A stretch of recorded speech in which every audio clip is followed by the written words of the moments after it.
नमस्कार साथियों, स्वागत करता हूं आपका हमारे सक्सेसफुल स्टडी यूट्यूब चैनल में।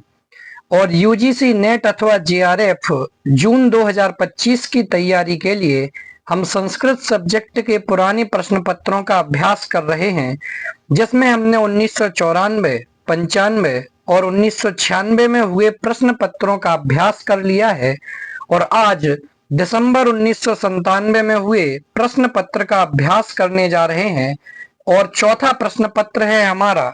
यदि आप सभी को प्रश्न पत्र का अभ्यास पसंद आ रहा है तो हमारे चैनल से जरूर जुड़िए। शुरू करते हैं हम। सबसे पहला प्रश्न है कि ऋग्वेद का दूसरा नाम क्या है? ऋग्वेद का दूसरा नाम क्या है? ऑप्शन ए श्रोत्री वेद, ऑप्शन बी त्रयी, ऑप्शन सी गानवेद या फिर ऑप्शन डी दस्तई। ऋग्वेद का दूसरा नाम क्या है? बोलिए। तो देखिए, ऋग्वेद में आप सभी जानते हैं 10 मंडल हैं और 10 मंडल ऋग्वेद में होने के कारण से इसे 10 तई कहा जाता है। ऑप्शन नंबर डी आपका सही हो जाएगा। वहीं होता इसका ऋत्विक है, इस कारण से इसे होत्री वेद भी कहा जाता है। चलिए दूसरे प्रश्न की तरफ बढ़ते हैं। वेद इन्हें कहते हैं, वेद किसे कहते हैं?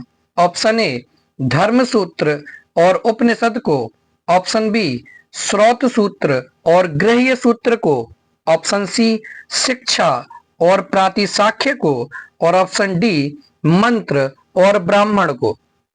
बोलिए, वेद किन्हें कहते हैं? धर्म सूत्र और उपनिषद को, श्रौत सूत्र और गृह्य सूत्र को, शिक्षा और प्रातिशाख्य को, और मंत्र और ब्राह्मण को। वेद किन्हें कहते हैं? बोलिए फटाफट से। तो देखिए, आप जानते हैं मंत्र ब्राह्मण योर वेद भाग नाम ध्येयम, इस प्रकार की एक उक्ति है, एक मंत्र है जिसमें मंत्र और ब्राह्मण इन दोनों भागों को मिला करके वेद बनता है। इसलिए वेद किन्हें कहते हैं? तो मंत्र और ब्राह्मण भाग को वेद कहा जाता है। बहुत अच्छा प्रश्न था। तीसरे प्रश्न की तरफ बढ़ते हैं। पुराणी देवी किसका विशेषण है? पुराणी देवी किसका विशेषण है? बहुत अच्छा प्रश्न है। भले ही अब आजकल नहीं पूछा जाता है, नहीं देखने में आता है, लेकिन क्या पता कहीं पूछ लिया जाए। पुराणी देवी किसका विशेषण है? ऑप्शन ए सरस्वती का, ऑप्शन बी उषस का, ऑप्शन सी पृथ्वी का, और ऑप्शन डी वाक का। पुराणी देवी किसका विशेषण है? बोलिए फटाफट से। इसका उत्तर हो जाएगा उषस का। पुराणी देवी किसका विशेषण है? पुराणी देवी उषस का विशेषण है। चौथा देखते हैं प्रश्न कि पृथ्वी की पूजा किस में है? पृथ्वी की पूजा किस में है? ऑप्शन ए तैत्तिरीय ब्राह्मण में, ऑप्शन बी सामवेद में, ऑप्शन सी अथर्ववेद में, और ऑप्शन डी पारस्कर गृह्य सूत्र में। पृथ्वी की पूजा किसमें है? तैत्तिरीय ब्राह्मण में, सामवेद में, अथर्ववेद में, या फिर पारस्कर गृह्य सूत्र में। तो देखिए, पृथ्वी सूक्त आपको कल बताया था कि पृथ्वी की स्तुति अथर्वा ऋषि ने अथर्ववेद में की है। तो पृथ्वी सूक्त अथर्ववेद में है, इसलिए पृथ्वी की पूजा भी अथर्ववेद में की गई है। इसलिए ऑप्शन नंबर सी आपका सही होगा कि पृथ्वी की पूजा किसमें है? तो पृथ्वी की पूजा अथर्ववेद में है। चलिए पांचवें प्रश्न की तरफ बढ़ते हैं। पांचवा प्रश्न है कि जल से उत्पत्ति का सिद्धांत किसमें है? जल से उत्पत्ति का सिद्धांत किसमें है? कि जल से ही समस्त सृष्टि की उत्पत्ति हुई है, कहाँ बताया गया है? ऑप्शन ए शिव संकल्प सूक्त में है, नासदीय सूक्त में है, पुरुष सूक्त में है, या फिर विश्वकर्मा सूक्त में है। बड़ा प्रसिद्ध प्रश्न है और कई बार पूछा गया प्रश्न है और पूछा जाने वाला भी प्रश्न है। जल से उत्पत्ति का सिद्धांत किसमें है? तो देखिए, कहीं भी पूछे कि जल से उत्पत्ति का सिद्धांत कौन से सूक्त में बताया गया है, तो नासदीय सूक्त में जल से उत्पत्ति का सिद्धांत वर्णित किया गया है। छठवें प्रश्न की तरफ बढ़ते हैं। उमा हेमवती कथा किस उपनिषद में है? देखिए, आपसे यम यमी का संवाद पूछा गया, कहाँ उपलब्ध होता है? आपसे यम और नचिकेता संवाद पूछा गया, कहाँ मिलता है? आपसे उमा हेमवती कथा 21 उपनिषद में है अब पूछा गया है। ऑप्शन ए श्वेता शतरोपनिषद में, ऑप्शन बी छांदोग्योपनिषद में, ऑप्शन सी केनोपनिषद में, या फिर ऑप्शन डी मुंडकोपनिषद में। उमा हेमवती कथा किस उपनिषद में है? तो आपका उत्तर हो जाएगा केनोपनिषद में। उमा और हेमवती कथा कौन से उपनिषद में उपलब्ध होती है? तो केनोपनिषद में उपलब्ध होती है उमा हेमवती कथा। और वेद पूछा जाए तो केनोपनिषद का, बोलिए आप कमेंट करके बताइए केनोपनिषद का वेद कौन सा है। चलिए आगे बढ़ते हैं। 7वां प्रश्न है कि वैदिक व्याकरण के पाश्चात्य आधुनिक लेखक कौन हैं? वैदिक व्याकरण के पाश्चात्य आधुनिक लेखक कौन हैं? Option A वोप, option B Mayar होफर, option C Louis Renu और ऑप्शन डी आर एन दंडेकर। वैदिक व्याकरण के पाश्चात्य आधुनिक लेखक कौन हैं? फटाफट से आंसर दीजिए। तो वैदिक व्याकरण के पाश्चात्य आधुनिक लेखक कौन हैं? तो इसके पाश्चात्य वैदिक व्याकरण के पाश्चात्य आधुनिक लेखक हैं Louis Renou. Option number C आपका एकदम सही हो जाएगा। आगे बढ़ते हैं। 8वां प्रश्न है कि पैप्पलाद शाखा का संबंध है, पैप्पलाद शाखा का संबंध किससे है? ऑप्शन ए ऋग्वेद से, ऑप्शन बी अथर्ववेद से, ऑप्शन सी यजुर्वेद से और ऑप्शन डी सामवेद से। पैप्पलाद शाखा का संबंध किससे है? तो आप जानते हैं कि शौनकीय शाखा और पैप्पलाद शाखा ये दोनों शाखाएं अथर्ववेद से संबंध रखती हैं, इसलिए ऑप्शन नंबर बी आपका सही हो जाएगा कि पैप्पलाद शाखा का संबंध अथर्ववेद से है।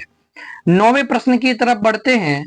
पंच महायज्ञों का वर्णन किसमें है? पंच महायज्ञों का वर्णन किसमें है? ऑप्शन ए बृहदारण्यकोपनिषद में, ऑप्शन बी तैत्तिरीयारण्यक में, ऑप्शन सी ऋग्वेद में और ऑप्शन डी पैप्पलाद शाखा में। पंच महायज्ञों का वर्णन किसमें किया गया है? फटाफट से आंसर कीजिए। तो देखिए तैत्तिरीय आरण्यक में पंच महायज्ञों का वर्णन किया गया है। कहां पर? तैत्तिरीय आरण्यक में पंच महायज्ञों का वर्णन उपलब्ध होता है। आप चाहें तो एक पेज पर इन सभी विशेष वर्णनों के प्रसंग को लिख सकते हैं। चलिए 10वें प्रश्न की तरफ बढ़ते हैं कि शब्द अनेक धातुओं से बनते हैं, यह किसका मत है? शब्दों का निर्माण अनेक धातुओं से होता है, ये किसका मत है? ऑप्शन ए शाकटायन का, ऑप्शन बी यास्क का, ऑप्शन सी वार्ष्यायन का और ऑप्शन डी गार्ग्य का। शब्द अनेक धातुओं से बनते हैं, किसका मत है? तो ये शाकटायन का मत है। शाकटायन का क्या मत है? शाकटायन का मत है कि शब्द अनेक धातुओं से मिलकर के बनते हैं। चलिए आगे बढ़ते हैं 11वें प्रश्न की तरफ कि ऋग्वेद में पारिवारिक मंडल कहे जाते हैं। ऋग्वेद में पारिवारिक मंडल किसे कहा जाता है? ऑप्शन ए 1 से लेकर के 5 तक के मंडलों को, ऑप्शन बी 5 से लेकर के 10 तक के मंडलों को, ऑप्शन सी 8 से लेकर के 9वें मंडल को और डी 2 से लेकर के 7वें मंडल को। बोलिए पारिवारिक मंडल किसे कहा जाता है? तो 2 से लेकर के 7वां मंडल, ठीक है ना, इन मंडल को पारिवारिक मंडल कहा जाता है। ऑप्शन नंबर डी आपका एकदम सही हो जाएगा। आगे बढ़ते हैं 12वें प्रश्न की तरफ कि यह द्युलोक का देवता है, यह द्युलोक का देवता है। द्युलोक का देवता कौन है? Option A Varun, option B Som, option C Brihaspati और ऑप्शन डी अग्नि। यह द्युलोक का देवता है। द्युलोक का देवता कौन है? बोलिए वरुण, सोम, बृहस्पति या फिर अग्नि। तो वरुण को द्युलोक का देवता माना जाता है। ऑप्शन नंबर ए आपका एकदम सही हो जाएगा। 13वें प्रश्न की तरफ बढ़ते हैं। सत्कार्यवाद का साधक हेतु है, सत्कार्यवाद का साधक हेतु है। तो सत्कार्यवाद का साधक हेतु कौन सा है? ऑप्शन ए संघात परार्थत्वात्, ऑप्शन बी त्रैगुण्य विपर्यत्वात्, ऑप्शन बी कारण भावात और ऑप्शन डी भोक्तृभावात। बोलिए संघात परार्थत्वात्, त्रैगुण्य विपर्यात, कारण भावात और भोक्तृभावात सत्कार्यवाद का साधक हेतु कौन सा है? तो देखिए ऑप्शन नंबर बी कारण भावात, कारण भावात सत कार्यवाद का एक साधक हेतु है। इसके 5 हेतु दिए गए हैं, ठीक है ना। चलिए आगे बढ़ते हैं, और वो पांचों हेतु आपको याद होने चाहिए, किसी ना किसी रूप में आपसे पूछे जा सकते हैं। सांख्य दर्शन का प्रमुख सिद्धांत है सत्कार्यवाद, जिसे ही कार्य कारणवाद भी कहते हैं। इसके 5 हेतु दिए गए हैं। 14वें प्रश्न की तरफ बढ़ते हैं। 14वां प्रश्न है कि सांख्य दर्शन में तन मात्र का मूल है।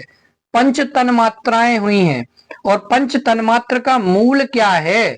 ऑप्शन ए पुरुष, ऑप्शन बी महत, ऑप्शन सी अहंकार, और ऑप्शन डी पंचमूल। तो सांख्य दर्शन में पंच तन्मात्राओं का मूल या पंच तन्मात्राओं की उत्पत्ति कहां से हुई है?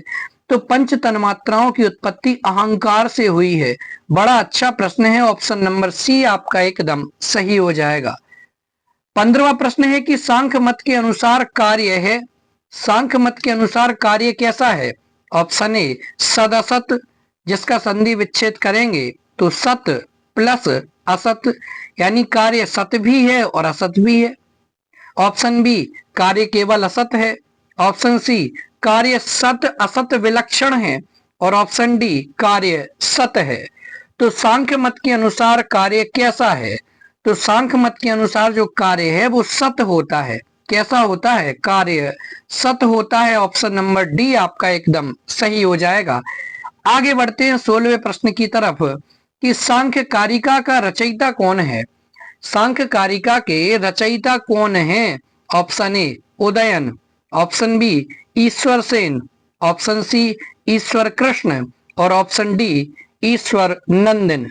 बोलिए सांख्य कारिका के रचयिता कौन है? उदयन, ईश्वर सेन, ईश्वर कृष्ण, या फिर ईश्वर नंदन। तो ऑप्शन नंबर सी आपका सही हो जाएगा कि ईश्वर कृष्ण सांख्य कारिका के रचयिता कहे जाते हैं। 17वां प्रश्न है कि वेदांत का एक अनुबंध है। वेदांत का एक अनुबंध है। ऑप्शन ए उपनिषद, ऑप्शन बी संबंध, ऑप्शन सी अज्ञान, और ऑप्शन डी आत्मा। वेदांत का एक अनुबंध कौन सा है? आप जानते हैं कि 4 प्रकार के अनुबंध की चर्चा आई है। 4 प्रकार के अनुबंध की चर्चा आई है, और यदि आपको नाम ख्याल में हो, अधिकारी, विषय, संबंध, अधिकारी, विषय, संबंध और प्रयोजन, ठीक है ना। ये 4 प्रकार के अनुबंध की चर्चा है, ये वेदांत दर्शन में उपलब्ध होती है। तो अधिकारी, विषय, संबंध और प्रयोजन, इनमें से केवल आपको यहाँ पर संबंध दिखाई दे रहा है कि 4 प्रकार के अनुबंध में से एक अनुबंध कौन सा है? संबंध अनुबंध। इसलिए ऑप्शन नंबर बी आपका एकदम सही होगा। और ये चारों अनुबंध के नाम आपको ख्याल में होना चाहिए, किसी ना किसी रूप में, किसी ना किसी प्रश्न पत्र में पूछे जाने की पूरी संभावना है। 18वें प्रश्न की तरफ बढ़ते हैं कि जीव को बंधन में डालने वाली शक्ति को कहते हैं। जीव को बंधन में डालने वाली शक्ति को क्या कहा जाता है? ऑप्शन ए आवरण शक्ति, ऑप्शन बी विक्षेप शक्ति, ऑप्शन सी परिणाम शक्ति, या फिर ऑप्शन डी विवर्त शक्ति। तो जीव को बंधन में डालने वाली शक्ति को क्या कहा जाता है? तो जो शक्ति जीव को बंधन में डाले उस शक्ति को आवरण शक्ति कहा जाता है। ऑप्शन नंबर ए आपका एकदम सही हो जाएगा। आगे बढ़ते हैं। 19वां प्रश्न है कि वेदांतानुसार मन का स्वरूप है। वेदांत दर्शन के अनुसार मन का स्वरूप कैसा है? ऑप्शन ए अभिमान, ऑप्शन बी संकल्प विकल्प, ऑप्शन सी अनुसंधान, ऑप्शन डी निश्चय। वेदांत दर्शन के अनुसार मन का स्वरूप कैसा है? अभिमान, संकल्प विकल्प, अनुसंधान, या फिर निश्चय। तो ये प्रश्न एक बार पिछले प्रश्न पत्र में भी आपसे पूछा था और यहां भी पूछ लिया गया। तो ऐसा नहीं कि प्रश्न रिपीट नहीं होते, एक आध दो प्रश्न रिपीट होने की भी संभावना होती है। तो मन का स्वरूप होता है संकल्प विकल्प। संकल्प विकल्प की उत्पत्ति, संकल्प विकल्प का कार्य, ये सभी मन में ही होता है। 20वें नंबर के प्रश्न की तरफ बढ़ते हैं। 20वां प्रश्न है कि रज्जू में सर्प का ज्ञान कहलाता है। रज्जू अर्थात रस्सी, तो रस्सी को देख करके सांप का भ्रम हो गया, इस प्रकार का ज्ञान कहलाता है। क्या कहलाता है? ऑप्शन ए परिणाम, ऑप्शन बी अपवाद, ऑप्शन सी विक्षेप और ऑप्शन डी विवर्त। रज्जु में सर्प का ज्ञान क्या कहलाता है? तो ये विवर्त कहलाता है कि हमें पहले किसी प्रकार का भ्रम हो गया था। ऑप्शन नंबर डी आपका सही हो जाएगा। 21वें प्रश्न की तरफ बढ़ते हैं। न्याय वैशेषिक मत के अनुसार सुवर्ण है। न्याय वैशेषिक मत के अनुसार सुवर्ण क्या है? ऑप्शन ए रूप है, ऑप्शन बी द्रवत्व है, ऑप्शन सी तेजस है और ऑप्शन डी रूपा भाव है। न्याय वैशेषिक मत के अनुसार सुवर्ण क्या है? तो इस न्याय वैशेषिक मत के अनुसार सुवर्ण एक प्रकार का तेजस है। ऑप्शन नंबर सी आपका एकदम सही हो जाएगा। 22वें प्रश्न की तरफ बढ़ते हैं कि न्याय मतानुसार समवायी कारण होता है। न्याय मत के अनुसार समवायी कारण होता है, तो समवायी कारण क्या होता है? ऑप्शन ए द्रव्य, ऑप्शन बी सामान्य, ऑप्शन सी विशेष और ऑप्शन डी प्रागभाव। तो न्याय मतानुसार समवायी कारण कैसा होता है? तो समवायी कारण विशेष कारण होता है, विशेष होता है। ऑप्शन नंबर सी आपका एकदम सही होगा। आगे बढ़ते हैं 23वें प्रश्न की तरफ। उपमान प्रमाण का फल है। उपमान प्रमाण का फल क्या है? ऑप्शन ए निर्विकल्पक ज्ञान, ऑप्शन बी शाब्द बोध, ऑप्शन सी शब्द प्रत्यक्ष और ऑप्शन डी संज्ञा संगी संबंध ज्ञान। उपमान प्रमाण का फल क्या है? निर्विकल्पक ज्ञान, शाब्द बोध, शब्द प्रत्यक्ष या फिर संज्ञा संगी संबंध ज्ञान। बहुत अच्छा प्रश्न है। उपमान प्रमाण का फल क्या है? तो संज्ञा संगी संबंध ज्ञान उपमान प्रमाण का फल है। ऑप्शन नंबर डी आपका एकदम सही हो जाएगा। आगे 24वें प्रश्न की तरफ बढ़ते हैं कि शब्दत्व के प्रत्यक्ष में सन्निकर्ष होता है। शब्दत्व के प्रत्यक्ष में सन्निकर्ष क्या होता है? ऑप्शन ए समवेत समवाय, ऑप्शन बी संयोग, ऑप्शन सी संयुक्त समवाय और ऑप्शन डी समवाय। शब्दत्व के प्रत्यक्ष में सन्निकर्ष होता है। किस प्रकार का सन्निकर्ष होता है? तो इसमें समवेत समवाय होता है। समवेत समवाय सन्निकर्ष कहाँ होता है? शब्दत्व के प्रत्यक्ष में। 25वें प्रश्न की तरफ बढ़ते हैं कि घी संज्ञा किसकी नहीं होती है? घी संज्ञा किसकी नहीं होती है? से घी सखी, से घी सखी। देखिए पहले ऑप्शन देख लेते हैं फिर चर्चा करते हैं। घी संज्ञा किसकी नहीं होती है? ऑप्शन ए भूपति की, ऑप्शन बी सखी की, ऑप्शन सी नरपति की और ऑप्शन डी हरि की। घी संज्ञा किसकी नहीं होती है? तो एक सूत्र है से सो घ्य सखी, कि घी असखी, कि सखी शब्द को छोड़ करके से सभी की घी संज्ञा हो जाती है। इसका अर्थ है कि सखी शब्द की घी संज्ञा नहीं होती है। ऑप्शन नंबर बी आपका एकदम सही हो जाएगा। आगे बढ़ते हैं 26वें प्रश्न की तरफ। इनमें प्रातिपदिक है। प्रातिपदिक क्या है? ऑप्शन ए गच्छति, ऑप्शन बी जस, ऑप्शन सी वनम और ऑप्शन डी अहन। इनमें से प्रातिपदिक है। प्रातिपदिक क्या है? तो देखिए अहन है वो एक प्रातिपदिक है, ठीक है ना। अहन एक प्रातिपदिक है। आगे बढ़ते हैं 27वें प्रश्न की तरफ कि हेतु इस सूत्र का उदाहरण है। बहुत अच्छा प्रश्न है, कई बार पूछा जाता है हेतु सूत्र से। हेतु इस सूत्र का उदाहरण है। तो हेतु इस सूत्र का उदाहरण क्या है? ऑप्शन ए धूमात वन्यमान, ऑप्शन बी अध्ययनेन वसति, ऑप्शन सी धनेन किम और ऑप्शन डी वाणेन हतः। हेतु इस सूत्र का उदाहरण क्या है? तो देखिए जिस हेतु से या जिस कारण से कार्य किया जा रहा है उस हेतु में कौन सी विभक्ति हो जाएगी? तृतीय विभक्ति हो जाएगी। तो यहाँ अध्ययनेन वसति कि अध्ययन के कारण से रह रहा है। यदि अध्ययन नहीं कर रहा होता तो नहीं रहता, लेकिन रह रहा है, उसके पीछे का कारण क्या है? अध्ययन करना। तो अध्ययन जो उसका मूल हेतु है, कारण है, उसमें तृतीय विभक्ति हो गई। ऑप्शन नंबर बी आपका एकदम सही हो जाएगा। 28वें प्रश्न की तरफ बढ़ते हैं कि इनमें से शुद्ध रूप है। इनमें से शुद्ध रूप क्या है?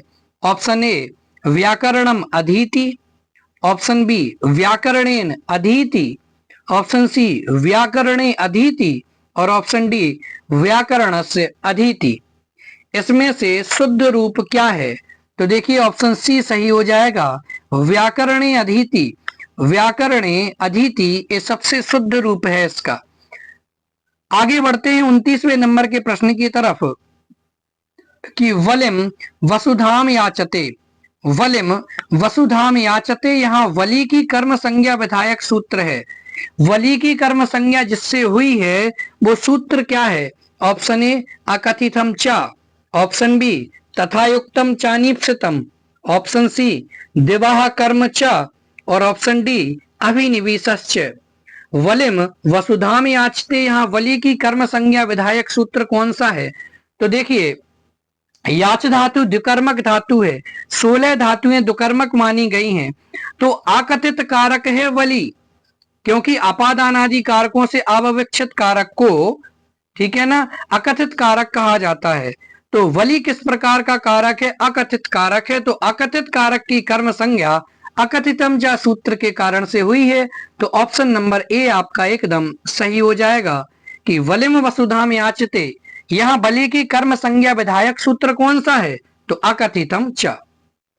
30वें प्रश्न की तरफ बढ़ते हैं कि इनमें से सवर्ण संज्ञक हैं, इनमें से सवर्ण संज्ञक हैं, तो क्या है सवर्ण संज्ञक? ऑप्शन ए ई और स, ऑप्शन बी अ ह, ऑप्शन सी री और त्री और ऑप्शन डी अ और उ। तो इनमें से सवर्ण संज्ञक कौन से हैं जिनकी सवर्ण संज्ञा हो गई है? बोलिए फटाफट से आंसर कीजिए, सवर्ण संज्ञक क्या है? तो देखिए री और त्री इनकी सवर्ण संज्ञा हुई है। कौन सी संज्ञा हुई है? सवर्ण संज्ञा हुई है। ऑप्शन नंबर सी आपका सही हो जाएगा। आगे बढ़ते हैं, ठीक है ना, क्योंकि तुल्यास्य प्रयत्नम सवर्णम, कि जिसका प्रयत्न आभ्यंतर प्रयत्न और सवर्ण, और जिसका आभ्यंतर प्रयत्न और जिसका तुल्यास्य प्रयत्नम, आस्य यानी मुख उच्चारण स्थान और आभ्यंतर प्रयत्न जिसका समान हो, उनकी सवर्ण संज्ञा हो जाती है। और यहीं पर आपने एक सूत्र पढ़ा होगा, रिल्लरी वर्णयो मिथा सावर्ण्यम परस्परम वाच्यम, इस तरीके से। चलिए आगे बढ़ते 31वें नंबर के प्रश्न की तरफ कि रूपस्य योग्यम, इससे क्या बनता है? इससे क्या बनेगा? बहुत अच्छा उदाहरण है, अव्ययी भाव समास का उदाहरण है। ऑप्शन ए यथारूपम, ऑप्शन बी प्रतिरूपम, ऑप्शन सी अनुरूपम और ऑप्शन डी अतिरूपम। रूपस्य योग्यम के लिए कौन सा? कि अनुरूपम। ऑप्शन नंबर सी आपका सही हो जाएगा। ये उदाहरण तो आपको रटे हुए होने चाहिए। 32वां प्रश्न देखते हैं, द्वियमुनम किस सूत्र से बनता है? द्वियमुनम किस सूत्र से बनता है? ऑप्शन ए अव्ययी भावश्च सूत्र से, ऑप्शन बी नदीभिश्च सूत्र से, ऑप्शन सी संख्या पूर्वी द्विगु सूत्र से और ऑप्शन डी अव्ययी भावे च काले सूत्र से। तो आपने नदीभिश्च सूत्र पढ़ा होगा। इसका अर्थ है, ये अव्ययी भाव समास का उदाहरण है, सूत्र है कि संख्यावाची शब्दों की नदीवाचक शब्दों के साथ में, ठीक है ना, संज्ञा हो जाती है। और ये अव्ययी भाव समास का उदाहरण है, नदीभिश्च सूत्र से बनता है द्वियमुनम। द्वयो यमुनयो समाहारः द्वियमुनम। 33वां प्रश्न देखते हैं, चीनी भाषा, चीनी भाषा इस प्रकार में आती है, किस प्रकार में आती है? ऑप्शन ए अयोगात्मक, ऑप्शन बी समास प्रधान, ऑप्शन सी प्रत्यय प्रधान और ऑप्शन डी विभक्ति प्रधान। तो चीनी भाषा इस प्रकार में आती है, तो किस प्रकार में आती है चीनी भाषा? तो ऑप्शन नंबर ए आपका सही हो जाएगा कि एक अयोगात्मक प्रकार में आती है। ये न तो समास प्रधान है, न प्रत्यय प्रधान है और न ही विभक्ति प्रधान है। 34वें प्रश्न की बात की जाए, सतम वर्ग की भाषा है, सतम और कैंटोम भाषा। सतम वर्ग की भाषा है, ऑप्शन ए तोखारी, ऑप्शन बी आर्मीनी, ऑप्शन सी जर्मानिक और ऑप्शन डी केल्टिक। सतम वर्ग की भाषा है। सतम वर्ग की भाषा कौन है? तो आर्मीनी एक सतम वर्ग की भाषा है। ऑप्शन नंबर बी आपका एकदम सही हो जाएगा। 35वें प्रश्न की तरफ बढ़ते हैं। 35वां प्रश्न है कि इनमें मध्यकालीन भारतीय आर्य भाषा है, ये आपको याद होनी चाहिए। इसके प्रश्न आज तक आते हैं। मध्यकालीन भारतीय आर्य भाषा है। ऑप्शन ए वैदिक Sanskrit, option B Marathi, option C Magadhi और ऑप्शन डी उड़िया। मध्यकालीन भारतीय आर्य भाषा कौन सी है? बोलिए फटाफट से। तो मागधी भाषा एक मध्यकालीन भारतीय आर्य भाषा है। ऑप्शन नंबर सी आपका एकदम सही हो जाएगा। 36वें प्रश्न की तरफ बढ़ते हैं। स्वराघात के कारण ध्वनि परिवर्तन होता है। किसके कारण? स्वराघात के कारण से ध्वनि परिवर्तन होता है। इस नियम के प्रवर्तक हैं। ये नियम किसने दिया था?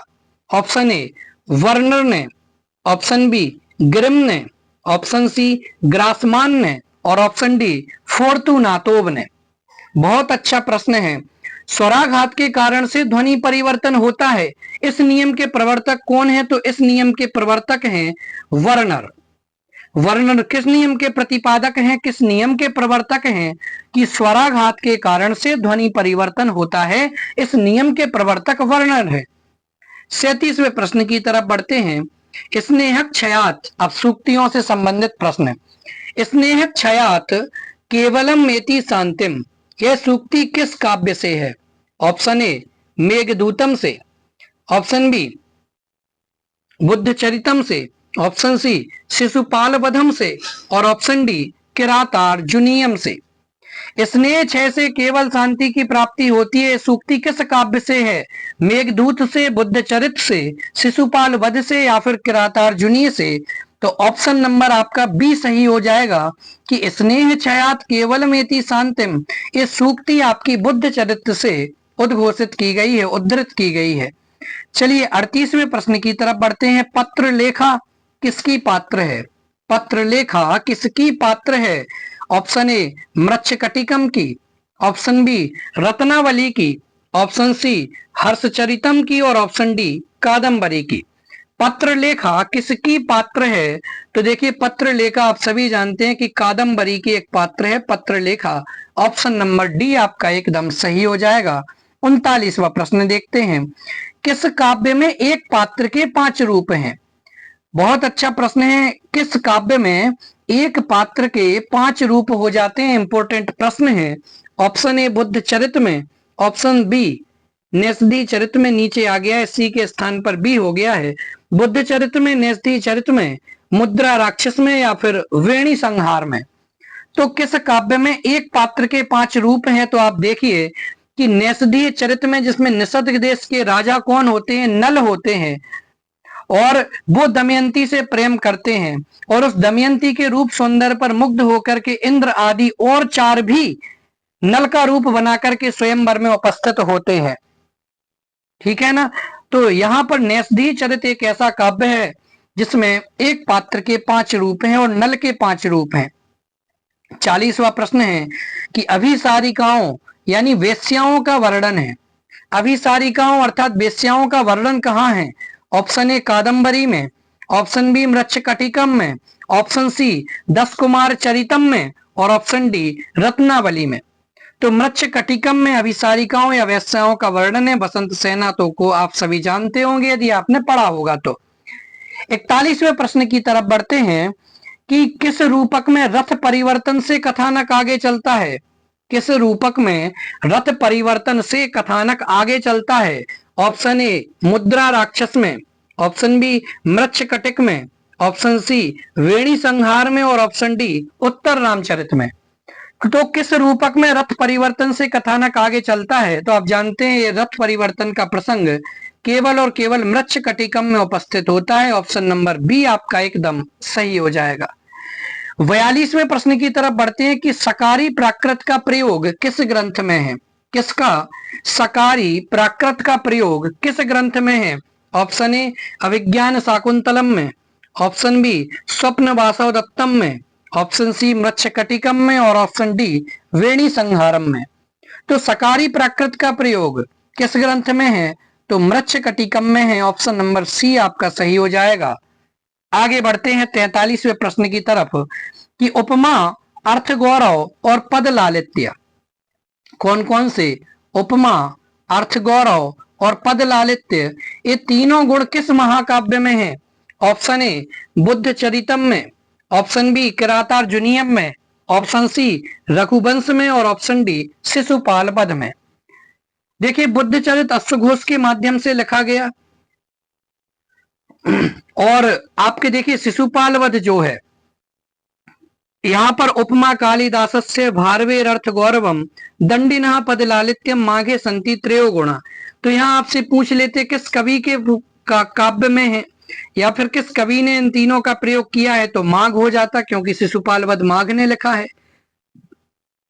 और तो शिशुपाल वध में उपमा अर्थ गौरव पद लालित्य ये तीनों गुण मिलते हैं। ठीक है, ऑप्शन नंबर डी आपका एकदम सही हो जाएगा। 44वें प्रश्न की तरफ बढ़ते हैं कि राजनीतिर पसपसा, राजनीतिर पसपसा किस काव्य से है? ऑप्शन ए रघुवंश से, ऑप्शन बी शिशुपाल वध से, ऑप्शन सी बुद्धचरित से और ऑप्शन डी किरातार्जुनीय से। राजनीतिर पसपसा किस काव्य से है? रघुवंश से, शिशुपाल वध से, बुद्धचरित से या फिर किरातार्जुनीयम से? बोलिए फटाफट से, महत्वपूर्ण प्रश्न है। राजनीतिर पसपसा किस काव्य से है? तो इसका उत्तर हो जाएगा शिशुपाल वध में इसका प्रयोग किया गया है, राजनीतिर पसपसा। 45वां प्रश्न देखते हैं कि ईश्वरानुद्भाविता का किससे संबंध है? ईश्वरानुद्भाविता का संबंध किससे है? ऑप्शन ए अभिधा से, वी तात्पर्या से, सी ध्वनि से या डी लक्षणा से। तो ईश्वरानुद्भाविता का संबंध किससे है?